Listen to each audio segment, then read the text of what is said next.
ما كان يقال سرا صار يقال جهرا. نعوف المقدمة ما لازم.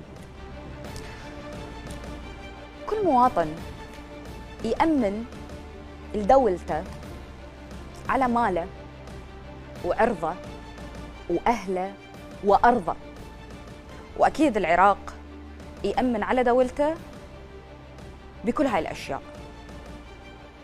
الانتخابات اللي جاية هي مو حدث محلي، لا، هي حدث دولي تراقبنا به الأمم المتحدة، تراقبنا به الدول الأجنبية والعربية، ولذلك فأي شيء يصير بيها هو مراقب من قبل العالم. رجال شعبنا معروف عنهم أول شيء يقولوا، حتى بلعبة الطوبة يقولون أبو الغيرة، هذا أول شيء معروف عن الرجل العراقي، وهذه صورة العراقي اللي موجودة في كل العالم احنا ما نريد نكسرها وما نريد نخسرها في نفس الوقت. بالنسبة لرئيس الوزراء، صح أني أحيانا أكون ضدك سياسيا طبعا، ويمكن جنابك انزعجت وبعض موظفي مكتبك أيضا انزعجوا، وصارت أشياء سابقا مو مهم نذكرها هسه لأنه ما تهم المشاهد، ما تهم المشاهدين بهاي الحلقة أبدا.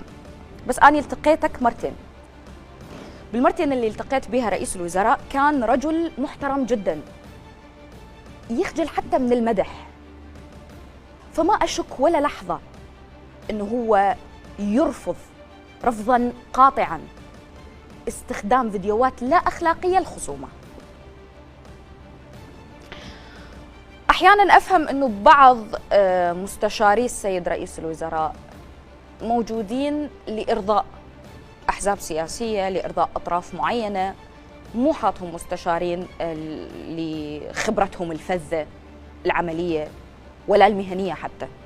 وأفهم أيضا أنه بعض المرشحين في تحالف التنمية والإعمار موجودين حتى يلا نلم أصوات، هي هاي العملية الانتخابية الطبيعية من حقك كرئيس وزراء ومن حق الكل.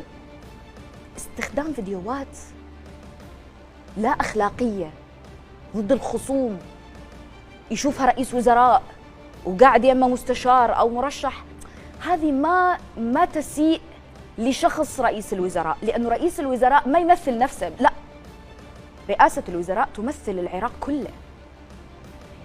اللي صار غطى عليه يمكن ضربة قطر، غطى عليه تحرير تسوركوف، بس يبقى الموضوع ترى كلش كبير، كلش كبير وكلش معيب، فأستغرب سكوت